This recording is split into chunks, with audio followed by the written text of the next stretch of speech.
Je te laisserai des mots en dessous de ta porte, en dessous de la mur qui chante, tout près de la place où tes pieds passent, cachés dans les trous dans ton divan. Et quand tu es seul pendant un instant, ramasse-moi quand tu voudras, ramasse-moi quand tu voudras, ramasse-moi quand tu voudras.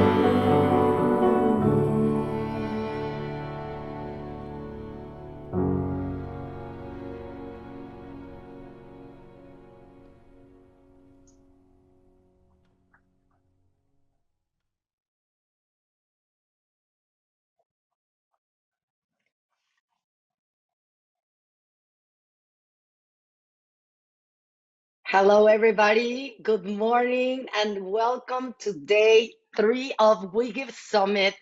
What a beautiful video, right? It's like, just starting with, we wanted to wake up all your senses for this third day. It has been an incredible summit so far, and this day is going to be amazing. And my God, let's start with the housekeeping. I know we have said it 100 times, but we just want to make sure that you know that closed captioning is available. You can enable that at the bottom of your Zoom screen. My name is Sara Lomelin. I'm the CEO of Philanthropy Together. I'm here from San Francisco. I am wearing my We Give Summit blue t-shirt that has the word philanthropist in different languages because we are all philanthropists.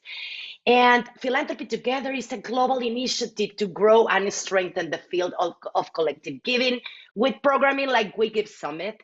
And this morning, I am so excited to start this day with pushing for systems change, how social movements can shift society. And when I met Carlos Saavedra, our speaker, last year at the Global Philanthropy Forum, after listening to him, I said, my God, where have you been all my life? Because you're going to listen from Carlos on how we can move from the talking to the action. These past 2 days, we have been hearing several speakers talking about change, not charity. And this is what all our movement is about, right? We really want to create change. We get involved with our friends, with our neighbors, with our colleagues in collective giving because we want to create change. So I am so excited to bring Carlos to the screen. Throughout the session, please engage with us in the chat. At the end, we're going to have a 2-question poll.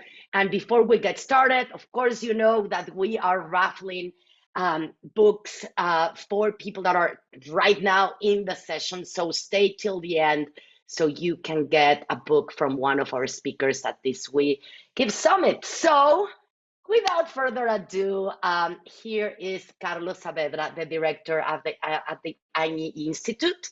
Take it away, Carlos. I'm so happy you're here.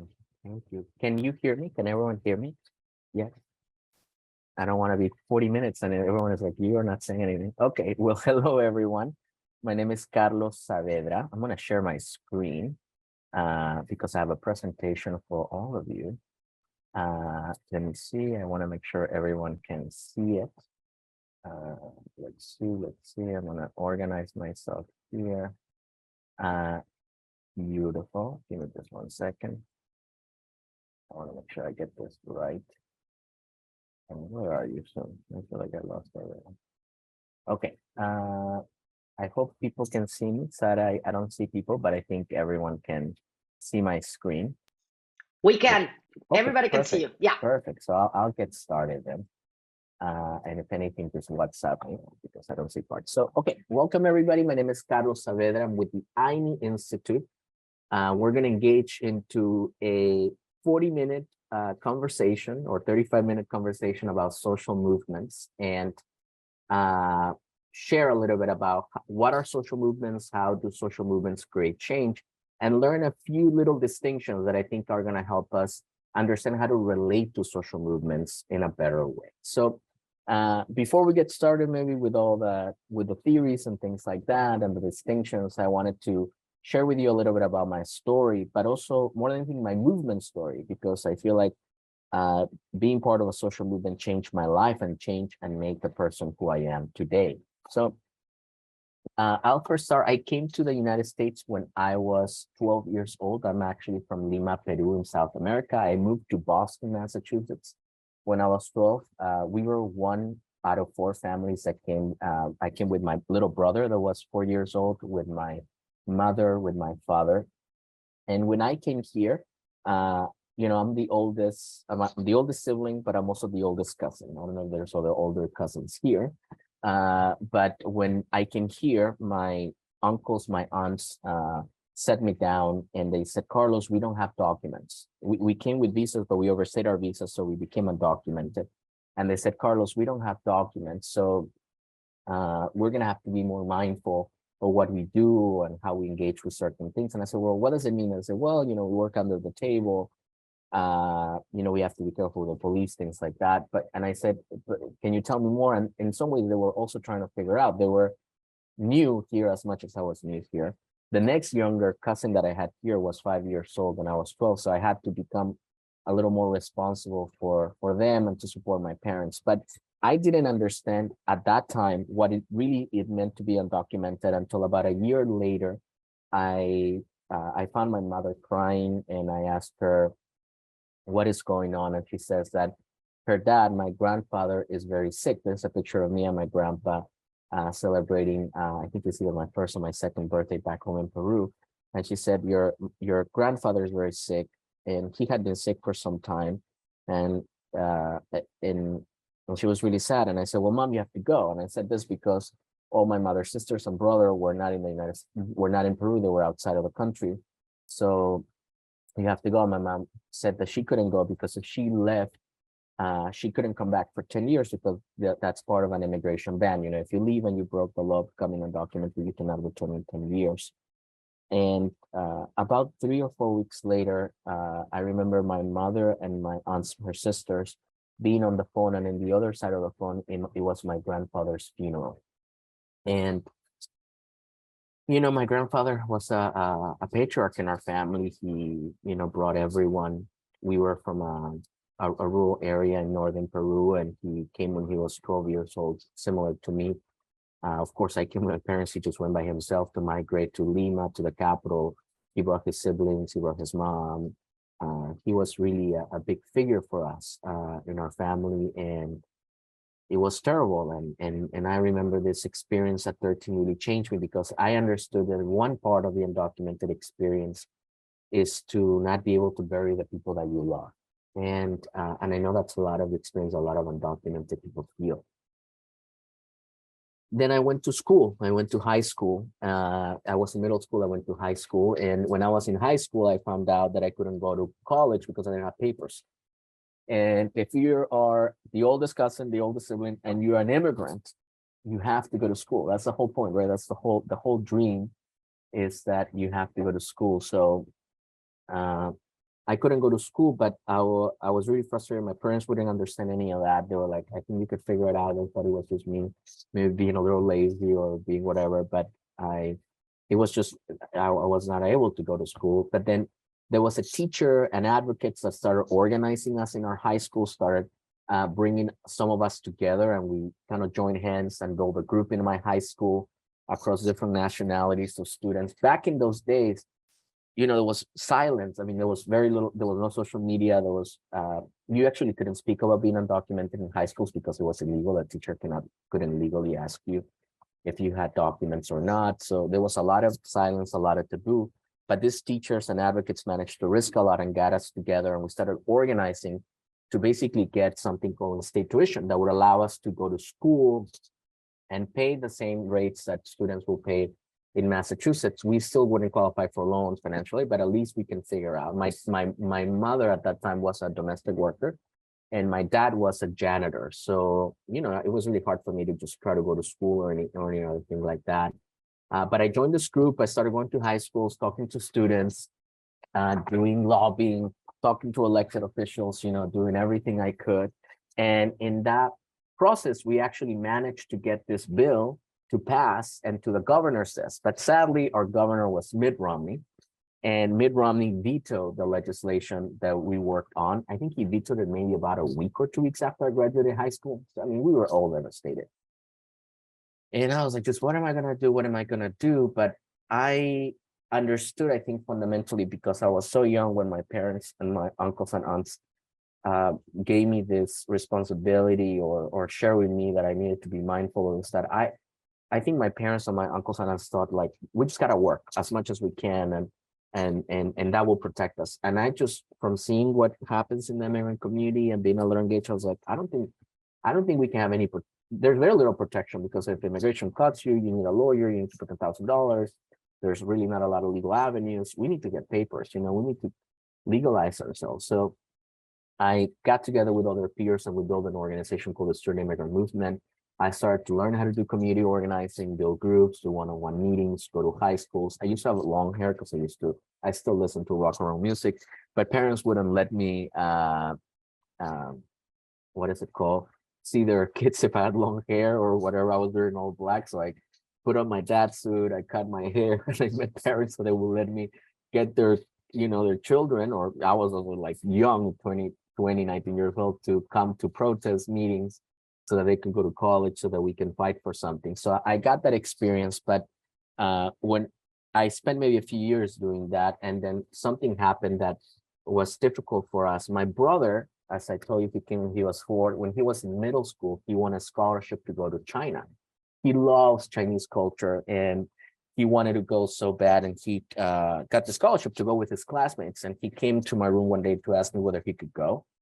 He was not really asking for permission in a sense of older brother. He was more asking for legal advice in some ways. And he asked me, Carlos, can I go? I sadly had to tell him, no, you can't go. And this really, really hurt him, I mean, of course, it wasn't me that I was saying, that was with the system. The same situation with my mom. If we leaves, the band and all these kinds of things. And this was really, his peers went, he couldn't go. And for me, it was a big time of reanalysis, whether, and I'm fighting. I think I was making like $1,000 a month for a while. We live with my parents. My parents are putting me all this pressure to go to college. I can go to college and maybe take a class every semester, and I finish in maybe 10 years, I don't know. But just all this pressure, and we were winning some things, we were succeeding in some things, but we were losing a lot of things. So I decided and other peers were also in a similar place, and we decided to form a national organization called the United We Dream Network. And I became their first national coordinator. I was there for about 4 years. And I traveled 20 out of 30 days of every month, traveling to every part of the country to find undocumented students, to train them, support them, listen to each other's stories, build teams, run local campaigns, fight deportation, push elected officials, and build a network with very little resources to start and doing that work. I had spent 5 years doing that locally. Now I wanted to do it nationally, see if I could make a difference for my brother's life. I wanted him and others to have a different sense of what I had when I graduated high school, and I wanted my parents to have papers, my uncles and others. And I met so many families across the years that they became my larger family, and I wanted all of us to have more protection and to feel good in this country. This is some pictures from us on different years.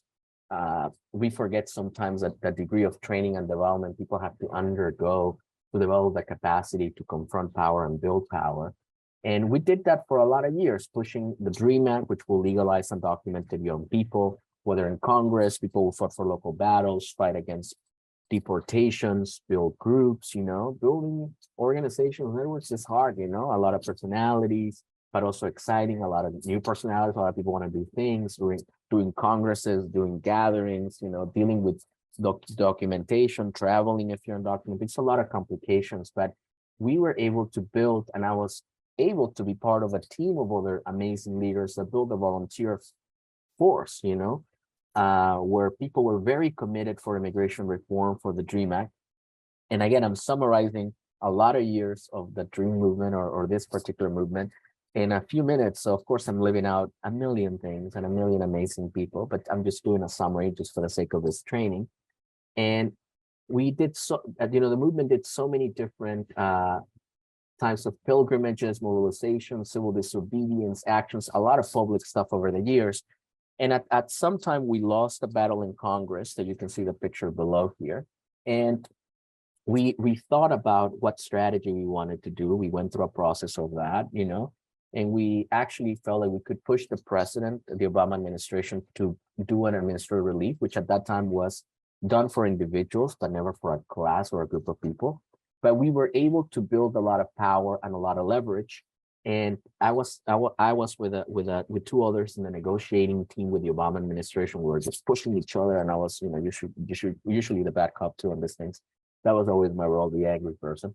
And we managed to pass DACA. The Obama administration basically caved in. Of course, they're never going to say we caved in. They're going to say we are doing this because we want to, because it's our policy. We always wanted to do this. They always say that.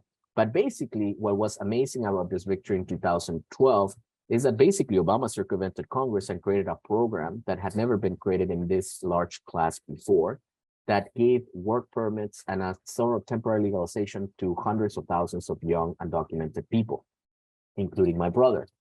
And this was huge. Now DACA 10 years ago was amazing. Now it's always being fought in Congress, in the courts. There's a whole thing that we can talk about the future of the program. And in some ways it is temporary, it's not enough, but at that time was a huge victory and a huge breakthrough. Right now, we wish we could get more DACAs for more groups of people in the immigrant community. We still need the DREAM Act, we still need immigration reform. But at that time, this was humongous. It's like, how the hell did we push the Obama administration to do something like this, And this happened actually about a week after my brother graduated from high school. My brother, DACA happened a week after he graduated high school, which for me as an older brother was a huge accomplishment. He managed through his own advocacy and the support of our support networks in Massachusetts to get to Clark University, and he went to study political science there. And in about 2 years later, he managed to, through his own advocacy and the advocacy of the movement, he managed to go and be the first student in his college to do a study abroad program with DACA. And he managed to go to Shanghai, China and do his dream. And when he got there, I went and visited him after a few months of his program, and there's a picture of us in Shanghai. And when I was in Shanghai, for me, this was a moment of kind of a closing circle story moment where it's like, wow, I remember when I was in high school. I remember when I was in middle school. I remember that these issues were not talked about. There's very little support. Now there's hundreds of scholarships. There's, people have work permits. People now have other problems that are still problems, but the problems that we had were so different, and my brother and so many others could live a little bit differently now, even though there's so much things to change. And this reflection made me think, wow, the power of social movements is incredible. It's so powerful. Social movements are the vehicle that creates so much change in society, but most of us forget that social movements are the vehicles for social change, right? They take significant time. For us, at least took about 10 years, or now maybe 12 or 13, a little more, of creating that change.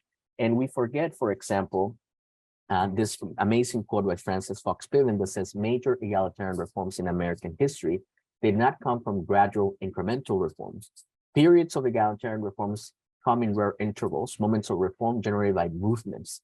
Francis Fox Piven is a historian, political writer that wrote about, he has a great book called The Poor People's History that talks about all these amazing movements. And we forget how social movements, which means a volunteer force of organizations and volunteers taking risks, doing things that feel weird and unimaginable at their time, right? For us was like, you're undocumented, you're gonna say you're undocumented. you are going to organize undocumented people. It's kind of like, what are you doing? It's so out of the box, right? You're trying to push the boundaries of power. And we forget sometimes about the great movements. Abolition of slavery was won by a movement. There's actually a picture in the 1900s of people celebrating Juneteenth, but we forget that there was a whole leadership, that brought the abolition of slavery. We forget the women's suffrage movement, the voting rights, where women rose up, did civil disobedience, organized, changed themselves, did a whole process of organization to win women's suffrage. We forget sometimes the New Deal reforms. We forget that Social Security, Medicare, and Medicaid were won by movements, were won by social movements. We forget that the 5-day work week, meaning that we have a weekend, was won by the labor movement, was won by organized people, fighting, pushing, people dying, people struggling, people doing the impossible, people taking sacrifice. We forget about all this. We forget the civil rights. We forget that. We think about Martin Luther King. We think about Malcolm X. We think about Lyndon B. Johnson. But we forget that the civil rights movement was a large American revolution, where hundreds of thousands of Black people and white people and brown people and everybody rose up and fought for civil rights for a decade, if not more, right, from that particular movement cycle, and won civil rights. The civil rights movement changed so many things in the United States, Even I, as an immigrant and part of the immigrant movement, we have so much to thank for the civil rights movement, because the civil rights movement not only changed civil rights law for Black people, but changed civil rights law for all people of color, including it changed immigration laws. Immigration laws where most immigrants would come from Europe. The civil rights movement changed the laws in such a way that people would come from other parts, whether from India or from Southeast Asia or from Latin America. It just changed the game. We forget that there were hundreds, if not thousands, of campaigns that people fought all over the United States, whether the South, the Midwest, the Northeast, whether it's desegregating schools, whether it was in desegregating lounge counters, whether it's or movie theaters or parks. People forget that there was a humongous struggle. Mostly there were paid staff and stuff, but mostly a volunteer force of the population that rose up for their rights and the sacrifice a lot for their rights. We forget about the environmental protections that have been won, that were won in the 70s and the 80s. This is a picture from a high school march in Colorado from the early stages of the first Earth Days, And I think one of the reasons why we forget about the power of social movements and why masses of people create change is because sometimes politicians or people in power tells us that they have the power, right? As I told you, same thing with the Obama administration, we pushed them for years, even Obama was a constitutional law professor, and he told us, and you can look at the articles, I can send you those too, that what we were asking him to do was unconstitutional, yet he did it. And people forget that politicians and elected officials and the power structure is always pushed by the population. Gandhi had this, when Gandhi was fighting for the Indian independence movement, and I remember there's a great documentary, A Force More Powerful, that talks about this, that, in India at the time of British colonialism, there were 300 million Indians in India, and there were only 150,000 British troops. And they asked Gandhi, you can think, how is 150,000 troops going to hold 300 million people? And they asked Gandhi, what is it that, why do you think what do you think that the British took India from us? And they said, it's not that the British have taken India, it's that we have let them. And this is so important because when we go back to social history, when we're back to American history and we look at someone's textbooks in high school, we forget, actually, half of the textbooks should be social movement history, because actually every major change, whether it's for the rights, for reforms, and the inclusion of someone, was fought to the nail by people, by organizations and the masses of people. But politicians are constantly telling us that it's not us that are making the change, it's just them. And it's their own evolutions in politics or whatever, which is totally BS. It's people power. They're just reorienting to the moment they're in. But if you look back at movement history, if you look back at the history notebooks, they will tell you lies. They will tell you that it was President Lincoln that liberated slaves instead of that there was an abolition movement. They will tell you lies, and even this is even in publications like The Atlantic, not to criticize them, but it's part of what people are always thinking about. It's just, who are the few people that create change? When change is not created by a few people or by the elites, it's created by masses of people doing non-cooperation, changing their power, voting people out, right? So we think now Mind you, Lincoln or Lyndon B. Johnson, which was the one that passed the Civil Rights Act, were incredible characters in those fights, but they were a part of the fight, not even the 10-20%. You know, the movement created the conditions for this change to happen. So part of what we're trying to say here is that social movements are an incredible force of change. And when I think when we passed DACA, I was maybe 25 or 26 years old. All these people came to me and asked me, Carlos, how is it that you guys succeeded? To be honest with you, I mean, I'm a rock and roll person. We were always losers, you know. We lost deportation. We won some deportations. We lost most deportations. We won some local campaigns. We lost most campaigns. So for me, after 10 years, I was a pile of undigested happiness, which was one of my organizing trainers once told me. And I remember this great quote by a TV sportcaster that says, when you win, everything you did was right. And when you lose, everything you did was wrong, right? So I couldn't even tell the difference between what was right or what we did and what was wrong with what we did. And I put some training to try to explain what happened in the Dream movement, 10 years and 4 days of training to try to explain that. I met other people that were in the movement history stuff too.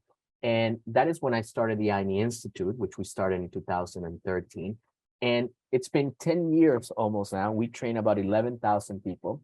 Europe, all over the United States, Latin America. We've been training people in Australia lately, young, old, issues of housing, environmental issues, immigration, abolition, criminal justice, people doing cooperatives, people doing any kind of work. I tell you, we maybe not seen everybody, but we've seen a lot of people. And after doing that much training, we began to see patterns, meaning that people have the same problems, whether this woman calls it one thing and this woman calls it another thing. We can see patterns. I mean, at this point, I'll be dumb by repetition not to see that there's patterns. And then we also go to the movement tradition, meaning we go to the canon to go back and study movements in South Africa from 40 years ago, or the Civil Rights Movement, which is one of the most well-written movements in history, or the Indian independence movement, or we go back in Latin America, and we start to see patterns that meaning the same problems that movements have today are similar problems to some of the problems that happened 60 years ago. Not all the problems are the same, but there's some patterns that happen. So what I want to share with you is 2 patterns or 3 patterns that we think are going to help you and help us orient to social movements, okay?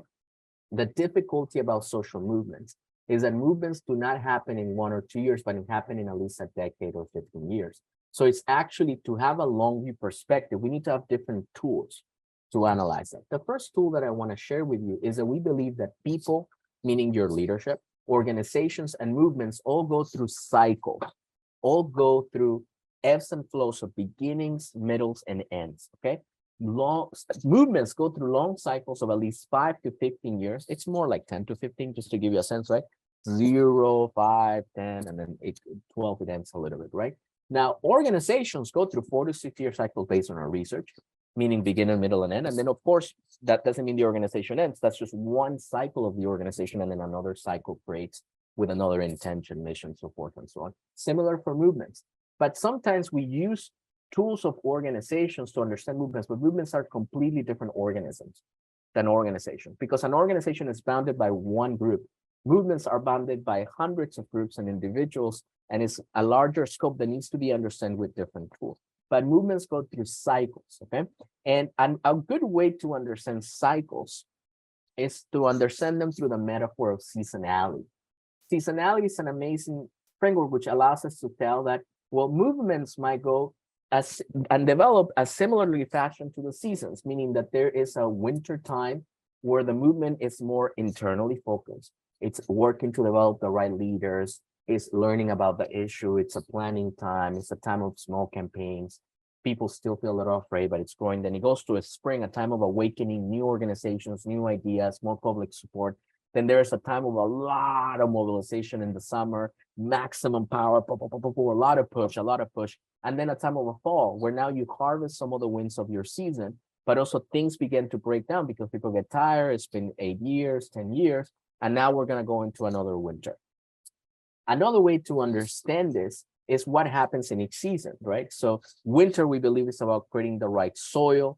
It's about there's few believers and a disempowered majority, meaning that there's a few people that are thinking we should make housing a human right. There's a few people that are saying, well, we should have desegregation, right? Then the movement works, build organizations, they start thinking about what is the right actions, and then they have a takeoff, which is what we call sometimes the spring. And then now we find that we were not the only, there were other believers in other states, and then we grow more people get excited, they join in. Then we go through a summer, which is a time of maximum polarization. And sometimes in the summer, we even win some concessions. We begin to develop an empowered majority, but then the state begins to repress the movement. So we have to fight repression. And then we go through a time of fall, where now we can harvest and we can go back and negotiate a lot, because if we build the right power in the winter and the spring, we can negotiate. If we didn't build it, then we cannot negotiate that much, right? The power of your falls depend on the power of your summer and the power of your summer, your spring, and your winter. And then things begin to decay, the organizations rechange, people need to take a break. It's a normal cycle. People go through this most of the times unconsciously, but people are going through this. But then becomes a new winter, which is about defending whatever victory you had. That's the role of that winter. And then a time of renewal, which is how do we renew the movement so that we can do this cycle again, but with new things. As I said with us, with the Dream Act stuff and DACA and the Dream Movement, the heart becomes easy. So winning DACA, it's like, well, we won that. Why don't we do more? And then people fought for DAPA and other things similarly, right? And then new things become possible. What else can we do now? We did that in this. What else can we take on, right? So we believe that movements have cycles of 10 to 15 years, and sometimes to think long-term. There's some problems that we have that need 3 cycles of movements, need 40 years. And part of what we have to do is, well, what is the first cycle about? What is the second cycle about? What is the third cycle about? That's some real movement strategy, some real movement planning. Now, if we don't follow the seasonality, then we forget some things, which is that we believe that the greatest strength that a movement leader can have, and this is what we read in autobiographies of elders in the movements or people that we really respect in social change, is that, when you go through after 80 years, I haven't been through that experience, I've only been through 20, but I can tell you from looking at things back on some success and some failure and a lot of failure that, one of the greatest things is that sometimes you don't do the right, not failing is doing either the right thing or the wrong thing at the wrong time, So actually having the muscle of strategies, doing the right thing at the right time. And what we are suggesting is that we first have to learn the right time. And that means is in your movement, whether it's housing, whether it's immigration, whether it's about income equality, whether it's about improving gender relations, whatever your issue is that you're fighting a lot to, what season is your movement in? Are you in a time of winter, an internal time where there's a few believers? Are you in a springtime where there's now more support and there's more organizations? Are you in a go time of summer? Or are you in a time of harvesting?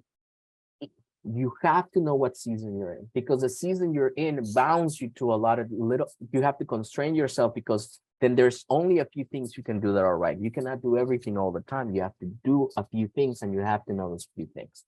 Now, sometimes we live in a culture that values only summers, meaning that people say, well, you have a movement, how can we get you to have a summer? It doesn't work like that. The reason why life itself, and part of my indigenous elders that teach me and always are telling me about this stuff is that we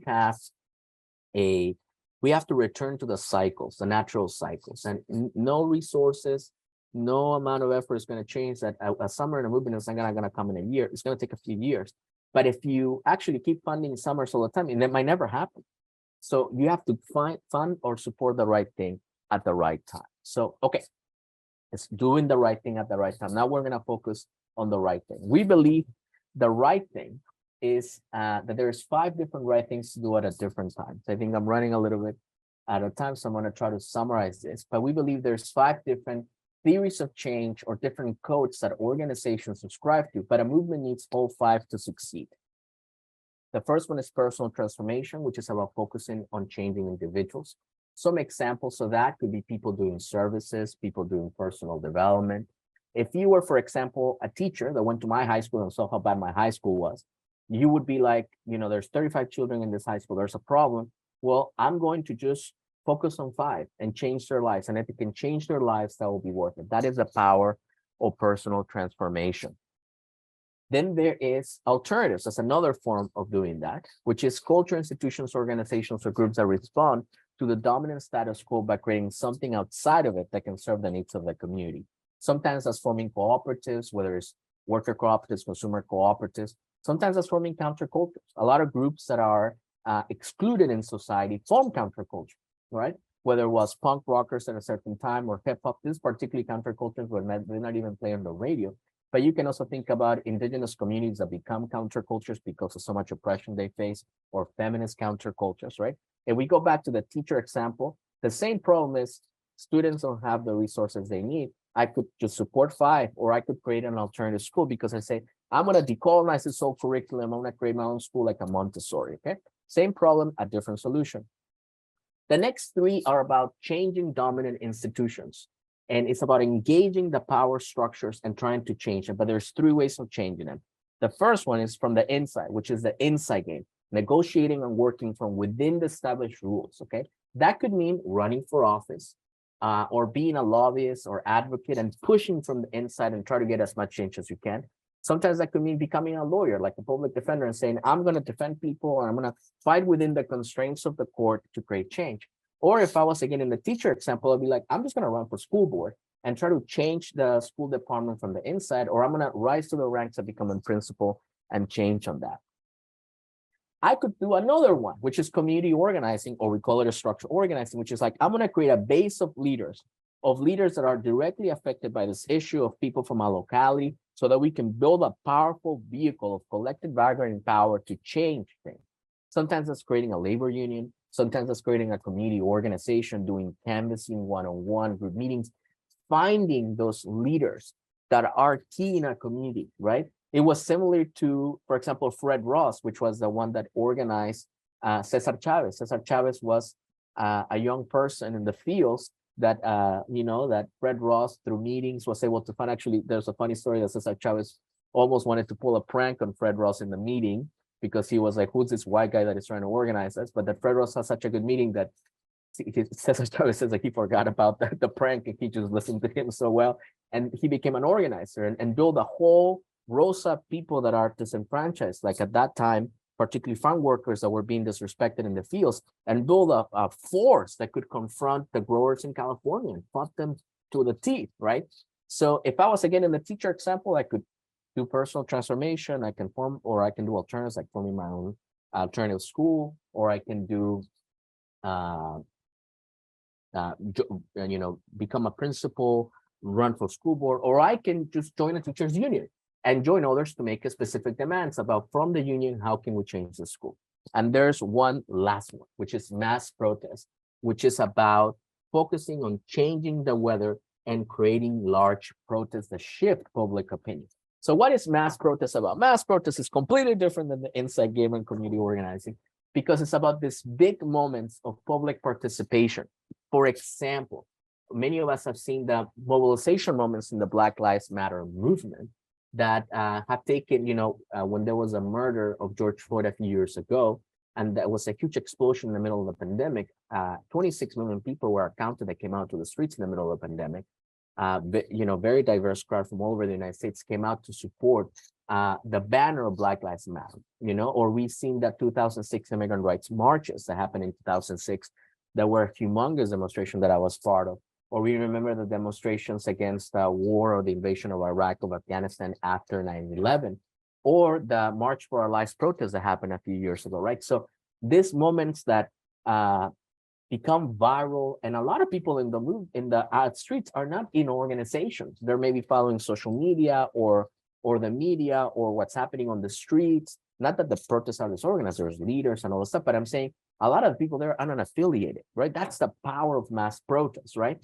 And mass protest is not always big, because sometimes in a movement you have mass protests that is small, like the same people in every protest, but that sometimes either there's a political crisis, like the murder of somebody by the state, or there is an economic crisis, or something happens and triggers those moments, or sometimes movements plan these things and they're able to trigger them. That's what we've seen in history as well. And if I was to get back to the teacher example, I could do any of the other 4, or I could just do a teacher strike. And this schools, this system, we need to do a strike and shut down the schools so that our demands can be really heard. Okay. Now, mind you, we believe that there's 5 different codes, okay? Organizations subscribe to 1, 2, or 3. Some people like all 5.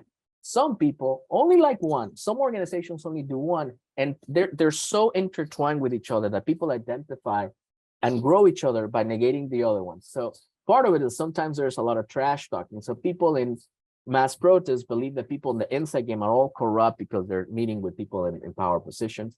Community organizers think that mass protest people are totally disorganized because you do this big marches, but what's the point? What's the change? Alternative people looks at inside game structure organizing mass protest and says, well, you're fighting, but you don't even know what's the world you want to build. What are you actually? You're just replicating the same power dynamics that you call change. And personal transformation, people think everyone here needs to go to therapy because no one's doing personal work. And the inside game people think everyone is just unpragmatic. So what I mean by that is that many times movements don't actually have a lot of infighting and don't have what we call movement ecology. For us, movement ecology is a movement using all these 5 theories at the right time. And sometimes when you map this into a seasonality, you notice that each theory takes center stage. It doesn't mean that it stops working, but it becomes kind of like the main character or a particular season. And one of the biggest problems that we have with understanding the movement ecology is that actually there is a huge problem because a lot of our focus is on inside game, meaning that we focus a lot on, let's build an office in Washington, D.C. so we can talk to more legislators. And let me give you an example. I can go right now myself, bring 50 immigrants to Washington, D.C. to talk to the Biden administration and be like, hey, I need papers. I need legalization. Can you do it right now? Yes or no? I can yell at them at the meeting. I can be as forceful as I can. But if I don't actually build power on the outside, then I won't win my issue. It doesn't matter what I can do. So the inside, we have confused the inside game to be the beginning of the story when it's usually the end of the story. So what I mean by that is that when you look at the funding, and we work also with a lot of people in philanthropy where people take their portfolios and basically say, which part of the ecology are we funding? What we found is that most people fund inside game or personal transformation. They fund services to personal transformation, a lot of that, and they fund a lot of advocacy groups in the inside game, but they don't fund alternatives, mass protests, or community organizing. So what happens is that we want to get movements to have springs and move and grow, but we're not funding the things that actually generate that, the personal transformation that gets people to say, I need to get rid of my shame of being oppressed, whether I've been incarcerated so I can become formally incarcerated, or from people calling me illegal to being undocumented. How can I go through a group process of personal transformation? How can we form alternatives that are real alternatives? For example, in the abolition work, which is against punishment systems, what is restorative justice or transformative justice? How do we form community organizations from directly affected people? And then how do we take the work to the streets?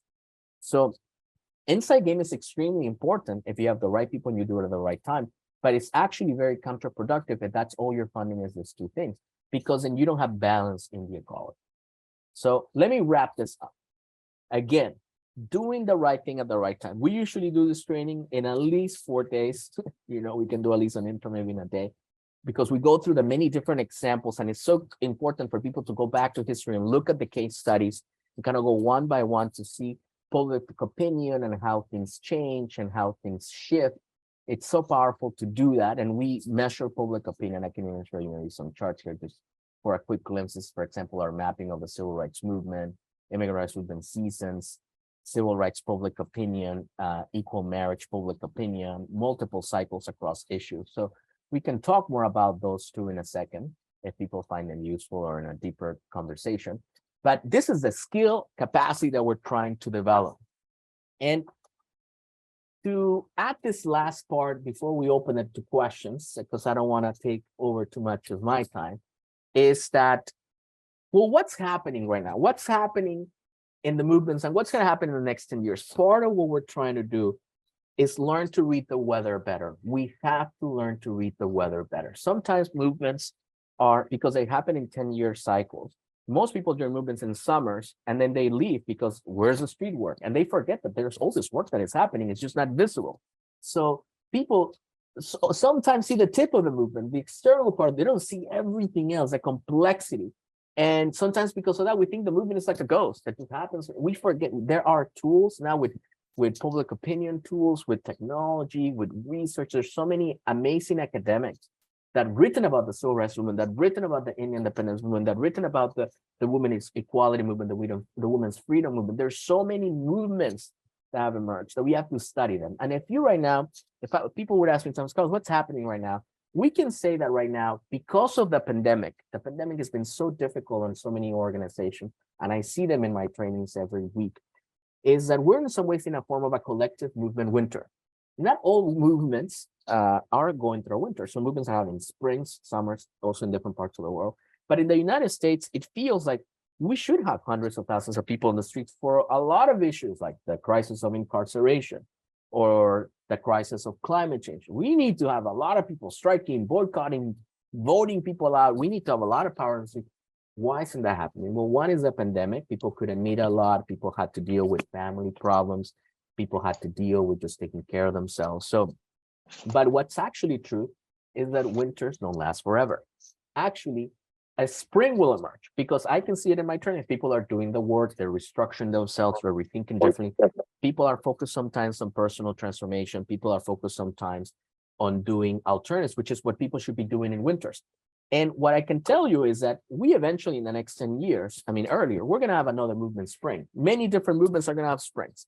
The question that we have for us, for all of us in this room, people that are putting philanthropy and are saying, how can we support change makers, social movements? How can we give? The question that we face is that, is the spring going to happen in 7 years from now, or is it going to happen in 3 years from now? That is the question of doing the right thing at the right time. Because are we going to have a prolonged winter, or are we going to have a shorter winter? And Malcolm X had this great quote that we used to put in our t-shirts when I was in high school, which is, the future belongs to those who prepare for it today. I deeply believe this. And part of this is us thinking long-term.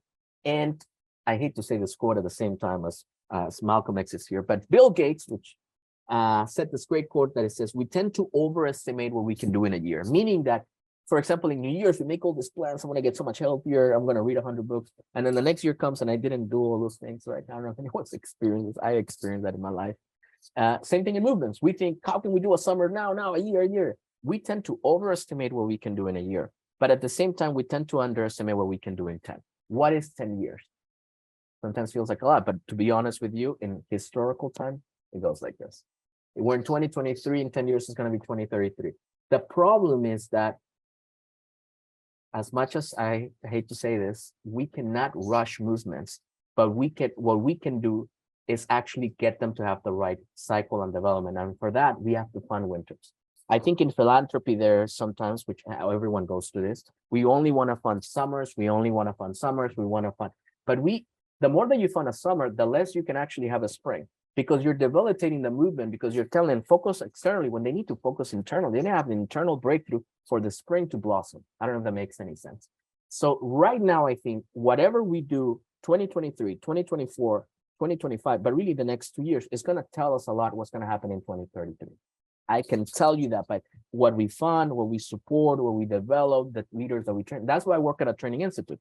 Training institutes do personal transformation work because we work with individuals in organizations to get them to reimagine their cycles. That's why I do this stuff all the time, to support community organizers, people on alternatives, right? Have a movement ecology framework so everyone can see that when we do a summer and all the different parts of the ecology meet, the alternatives meet, the personal transformation, everything meets, we can learn to respect one another and we can damn win, which is what we all want. So I'll stop there to see if there's any questions or comments. My name is, again, Carlos Saavedra.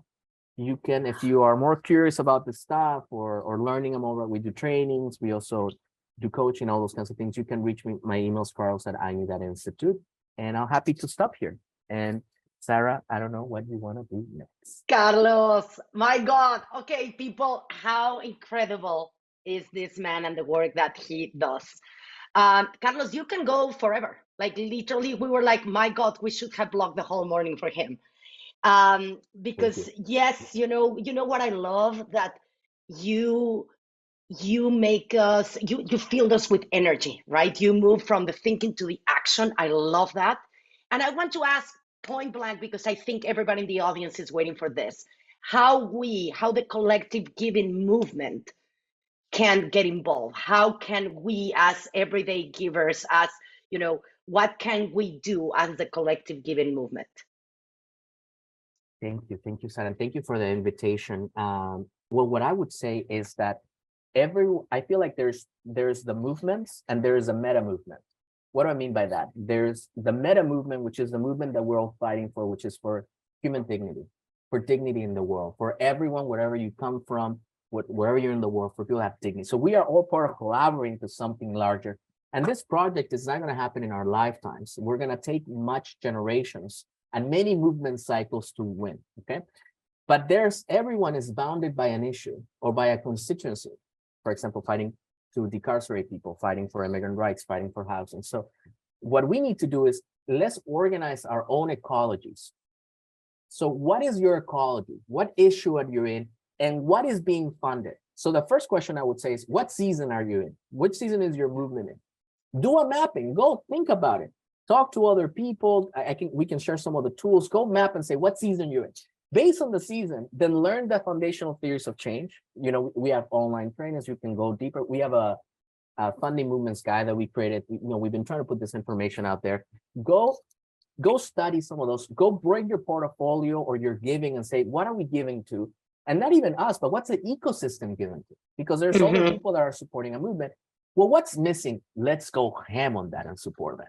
And then maybe at the next We Give Summit, we can report in our ecologies and say, what is different? What are we funding in my ecology? Because I think the beauty of having shared language, which is part of what we're trying to do at Ayni, is that the movement sometimes, what happened in the civil rights movement is the civil rights movement created the Chicano movement and then created the women's, you know, different, not in that forever, but in that iteration of a new women's struggle or the new iteration of environmentalism. So a movement creates all these other movements for, you know, Asian American rights.